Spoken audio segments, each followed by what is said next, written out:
One of the things I love to do is help people with video and talk a lot about YouTube. So I thought I would do a video and answer 15 of the questions that I picked kind of at random, because I did go through all the questions recently on my YouTube channel. If we haven't met, my name is Kevin Colby, and my channel is all about helping people over 40 do more with video and get into YouTube as well. So these questions are primarily about YouTube. There's a couple of gear questions in there, but I wanted to just go through. These are sometimes some common questions I see that come up, so I want to share my experience, my opinion on these. So what do you say? Let's just jump into it. First one says, for uploading video, what's the disadvantage and advantage to enabling embedding?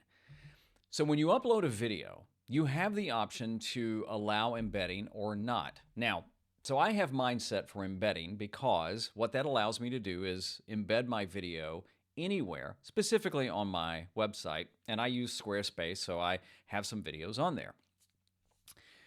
And there's different ways you can embed it. Some, there's just the link that you get when you upload a video. And then others, when you go under a video, and this applies to anybody's videos, you click on the share button that YouTube gives you, and there's an embed option. You can grab that code, and depending again on your website provider, Squarespace isn't sponsoring this. I just right now, as of this, I use Squarespace. Now, if you have that turned off, so you don't allow embedding, that means no one, including you can embed it. I don't even know if you get an error code or what, but you have to have embedding turned on. Now, is there a reason you wouldn't want to have it turned on? Well, I don't know. Maybe you produce a type of content that you really don't want to share on the web, even though I think about it. If it's on YouTube, it's on the World Wide Web. But let's just say you don't want it off platform and you turn that off. No one, including you, will be able to embed it. So it's not an algorithm thing. It's really a personal preference. Should I put hashtags in my descriptions? And if so, how many should I use? I wouldn't use them at all. But let's go with first if you're just absolutely going to use them.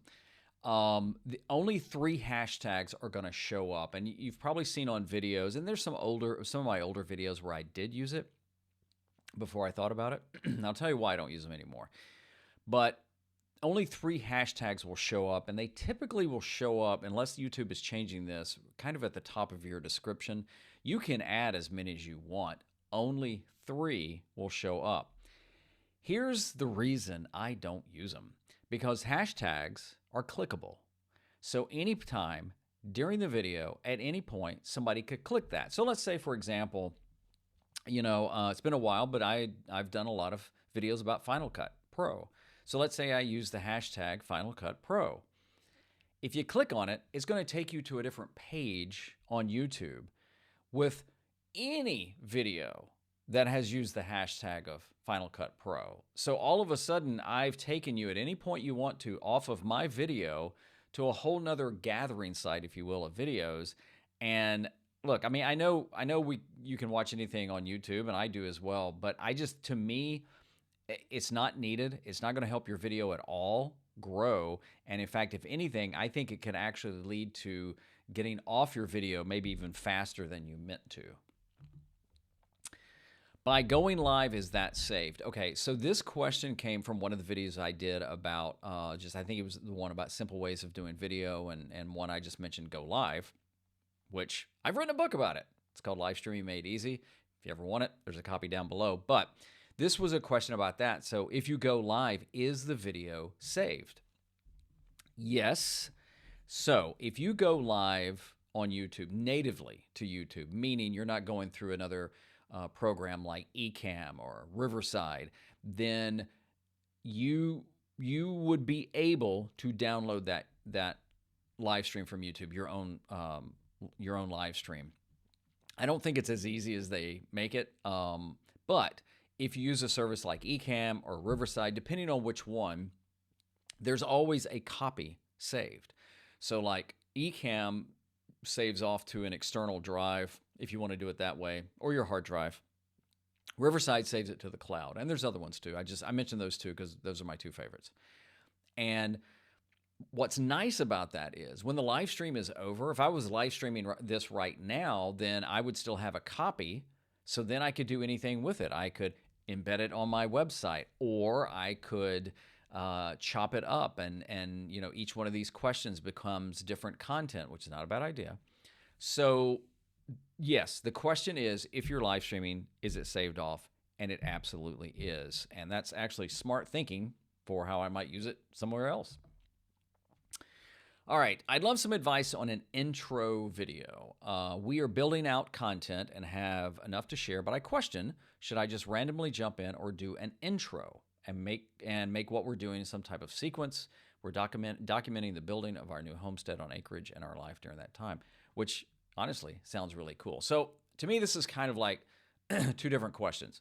Should I do an intro? Should I just jump in? It's actually three, and then do it in sequence. So let's talk first about intro videos. There's nothing wrong with an intro video. I never did one. Doesn't mean I couldn't. I've actually seen some channels and some creators I followed over time that have added intro videos after the fact. So they've got a bunch of videos and they do an intro video, and there's nothing wrong with that. And YouTube gives you the option of doing what I think they still call it a channel trailer. Right now, I've got my video about, if you're over 40, you should start a YouTube channel, because to me, that is kind of what reshifted my thinking.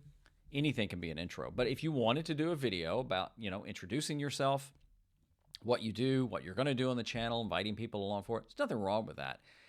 I personally would not spend a lot of time creating an intro video. It's only going to do so much. And then at some point, you may want to change or whatever. Now, the second half of this question was about, should we just randomly jump in and do some type of sequence? So what this channel sounds like it's going to be is that they're building this out. They're taking you on a journey of them, I'm assuming clearing their land and building everything and stuff like that. I would definitely upload those in that sequence. Now, you don't probably watch YouTube like you watch Netflix. So if I'm watching a show on Netflix, like I love the Great British Bake Off. My wife and I just love that show. But we don't start with episode 5. When we go to a new season, there's episode 1, which leads to 2, which leads to 3. That would work on YouTube on your channel. But the way people find videos a lot of time is either through search or on browse, which is just the home page. Whenever you log onto YouTube, doesn't matter what device, that's called browse. Well, when that happens, then YouTube may serve up episode 5. So I do think there's something to be said about uploading in progress and doing it that way. But just know that people may not watch it that way. Now, you can still use end screens and go to the next video if you want, or a different video. And I talked about that in some other videos about how to use end screens. So I hope that answered that question. It's really good. All right, so this one is more about using the phone's camera. It says, when you're using your phone's camera, wouldn't you prefer to use the rear camera due to its higher quality instead of the selfie camera? There's the rear camera right there. That's what they're talking about. Or the selfie camera, which is the one, when you're holding it like this. Wondering about your choice. So is it true that this camera here is better than the selfie camera? Yes, but I think, and I could be wrong about this, I think it was like around iPhone 14 that the megapixel on the camera lens on the camera changed. I think before then they were both about the same, maybe 12. And then after that, I think this one became 48. So yeah, technically, this is a better lens. Now, I'll be honest, if I'm like shooting video of like my setup right here, I am going to use this lens. But if I'm recording video of just me, I hold it and I use the selfie camera. And here's why. Nobody really cares. We care because it's like, well, it's a higher quality, but how are people watching it? If they're watching on their phone and they got a smaller phone or an older phone or a small laptop or an iPad mini or fill in the blank. I think it's a lot of stress you don't have to worry about. So yes, the rear lens typically on newer iPhones is better. But then you have to get into, is it a framing issue? I mean, personally, I would rather see myself, as long as I'm looking at the lens, I'd rather see myself and know I'm in frame, or that whatever's behind me is what I want to be behind me, than rather not be able to see it and jump through all these hoops to be able to see myself from a mirror or something like that. And then, I'm halfway in the frame. So that's how I do it. Can you link an end screen to one of your channel's playlists? This is a great question, and yes, you can. So a lot of times I'll do that. So again, in the video, is it 7 things you need to do after uploading your video? You ought to watch that. There's a lot of helpful things in there, and I go a little bit into end screens. You have the option on end screens, and as you get more, I don't know if it's whether in the partner program or a certain level of subscribers or something like that, you unlock more things you can do. Like I can add links to my end screen, but you can also add a subscribe button. But you don't have to just link to a video. You can link to a playlist. So for example, I did a playlist that has 3 or 4 videos about the YouTube video editor. And let's say I'm doing a video about, shooting a one-take video, which I've done before. And then I want to say, hey, and by the way, if you want to figure out how to edit this on YouTube, check out the video on the screen now. But instead of sending you to one video, I can send you to a playlist. And then the advantage to that is there's probably a better chance you might binge that, because the first video will lead to the second video, will lead to the third video, to the fourth video, and so on. So yes. I'm a big believer in end screens, and absolutely point to playlist. And here's a little bonus thing about that. You can change your end screens at any time. So at some point, if you have a video taken off and you'd rather point to that. What camera do you recommend? This is a great question. So I know we've got another gear question coming up. So, you've heard people say probably, the best camera is the one you have with you. And I believe it. I have said this before. If I were starting out, I would just use my iPhone and the DJI Osmo Pocket 3. That camera, the DJI Osmo Pocket 3, I will say to this date is one of the best gear purchases I've ever made. There's almost anything it won't. Did I say that right? It'll do almost anything. How about that? Put it as a positive.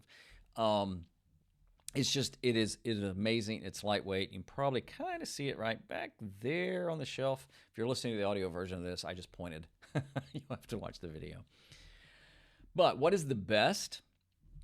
What I typically ask people is, what are you going to do? So there's a big difference. If you're going to sit at a desk, like right now, I'm shooting this at my desk and I'm using a Canon M6 Mark II. It's mounted to my desk. Are you going to be inside a studio? Are you going to be on the go? Do you want something where you can shoot inside and take with you? Are you strictly outside? And then if you're outside, what's the weather going to be? Is it going to be raining and snowing? You need to think about weatherproofing. So that's kind of what are you going to do with it? But the second thing is, what is your budget? Because, you can easily get on YouTube and know when something new has been released, because there's a group of tech and gear YouTubers that, when the new drone or the new phone or, whatever it is, the new camera, the new lens is out, because they're all talking about it. Decide what you can spend comfortably and let that guide you, because there are some great $300 cameras out there. There are some great $700 cameras out there. There are some great $1,000 cameras out there. You get where I'm going with that. But at the same time, if you got a phone, again, this is an iPhone 13 Pro as of now. It'll always be an iPhone 13 Pro. It's not going to magically change. I wish it would. Wouldn't that be cool? This is fine. So that's how I always answer that. Do you recommend the Samsung Q2U for gaming? I'm looking for a mic under $100. The Samsung Q2U is a fantastic mic. Well, Kevin, is this it? No, this is not it, but I still have mine. It's rare that I've run across a mic. So it is an XLR and a USB mic. And if you don't really know the difference of that, the USB you can plug into your computer or like I've got a USB plugged into my camera up here. I'm not using it right now. An XLR has to go through an audio interface. This is an XLR. If you see that plug right there, again, for the people listening to audio, I'm pointing to my mic. That goes into an audio interface. The Samsung Q2U is both. It's a USB mic and an XLR mic. So you can use it either way. It looks like more like a mic you hold. But here's the key. It comes with both cables. I mean, I like Rode mics, but come on, Rode. They don't even send the cables with it. What the heck? I mean, at least for the XLR mics. So you get both cables with it and a little mic stand that is just pathetic. It is what it is. But the mic alone sounds great, easy to use, easy to throw in a bag and take with you, and I think it's under $70. So yes, highly recommend it. Just not for gaming, for anything. Do you use TubeBuddy thumbnail testing now that we have it on YouTube? The only problem with YouTube tests is it's showing watch time rather than just clicks. Okay, we're going to talk about the last part of that here. So I have TubeBuddy. It was gifted to me a long time ago. And for quite a while, I used the A/B testing, not on every video. How that worked is you could upload two thumbnails. Actually, it would take the thumbnail that you uploaded, and then you could upload one more thumbnail, and you had all these parameters, and it would test it for as long as you told it to see whatever you wanted, which one got the highest click, which one got more watch time, and all these other metrics. And it was okay. I was surprised probably more than anything. Now, I think we all have, I know we all will have, it's called the test and compare. So when you upload a video, you have one of these options. It's going to automatically generate just 3 frames from your video at random. But then you can also upload and test up to 3 thumbnails. And I've been doing that more and more. Now, if you're brand new to thumbnails, this can stress you out. Full disclosure, it can freak you out because now I've got to do 3 thumbnails. No, you can actually test 2 or you don't have to use it. But I want to go back to the question where it says the only problem, YouTube tests it's showing watch time rather than clicks. But here's the thing. Actually, the first time I heard that, I thought, well, that's not cool, but it is. Because think about this. If no one clicks on the thumbnail or the title, if no one clicks on your video, you get no watch time. The only way you can get watch time is if somebody clicks on it. So what I've heard YouTube say is it was kind of like the best of both worlds, because by doing that, it includes the click-through rate and the click and stuff like that. So no, I don't use the TubeBuddy feature anymore. In fact, I rarely use TubeBuddy. I use it for a couple of things in there. And I do use the test and compare on YouTube. And, I haven't really done a video on that. So if you're watching this and you want to see more about that, let me know, and I can show you how I've used it and even some of the tests. And a couple have surprised me. Would unlisted videos, would unlisted videos show up on search, or is this to check before making it public? No. The only way videos are going to show up in search and count toward, if you will, the algorithm and your analytics count is if it's public. Now, one asterisk footnote, and I've mentioned this in a video before. If you have a playlist and its playlist is set to public and you put a video in the playlist that's unlisted, anyone with the link to that playlist can see it. So just know that. You may not care, but just know that. But if you're publishing a video and you want it seen, whether in search or on browse or something like that, it's got to be set to public. Here we go. Would be interested to know your thoughts on uploading 5 to 10 videos when launching a channel. So let's make sure that we're talking about the same thing. Uploading. You can upload as many videos as you want. If there's a cap, I don't know what it is. I've never been close to it. My gut is you won't either. But you can upload as many videos as you want. You can actually upload multiple videos at the same time. It's going to get a little techie, a little geeky. It goes, YouTube will put them into draft mode, and then you have to go in and say, okay, now start doing your little magic there, because it processes. Every video you upload, it's a process. It's looking at the video. A lot of times it may upload it at a lower rate rather than a higher rate. And then it goes through its checks, especially if you're monetized. So you can upload as many videos as you want. You know, I think I've uploaded several at a time, but I would never, ever publish more than one video at a time per day. Now, I realize that there are some daily channels out there, but you got to think about, you know, if you start uploading like multiple, I mean, not uploading, if you start publishing multiple, and when I say publish, I mean make public. If you start publishing a lot of videos the same day, I think you start splitting your view, not splitting your views. You start making it harder on yourself, because YouTube's only going to probably serve so many for this person looking at this video and what they might be interested in. So I personally, I like gaps between uploads, and that's a whole different video about, you know, how long and breaks and stuff like that. But yes, you can upload as many as you want to, but my recommendation is never ever publish more than one a day. Okay, longer question, and there's a couple of things in here, but I highlighted to me what I thought was really the meat to this. So basically, they have a channel, and they were uploading quite often, and they kind of hit burnout. They stopped, and for them, they felt like everything came to a halt. But then it said, some videos got a lot of attention, and others don't do much. It's basically views. Welcome to YouTube. I mean, it happens. It happens. Go to anybody's channel. Go to my channel. Go to anybody's channel and click on video, the video tab, and go to latest. Don't go to popular. Don't go to oldest. Go to latest. And just start scrolling down. And look at how the views may be all over the place. I mean, even my channel, you know, has been up and down on views. Just because one video does great doesn't mean the next video will do great. And then as far as views, you know, I remember publishing a video one day, and I said to a buddy of mine, it's like, man, it's just not doing that well.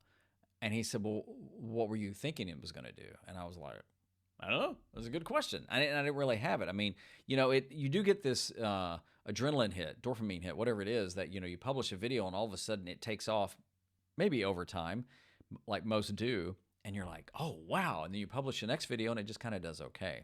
Views can go up and down.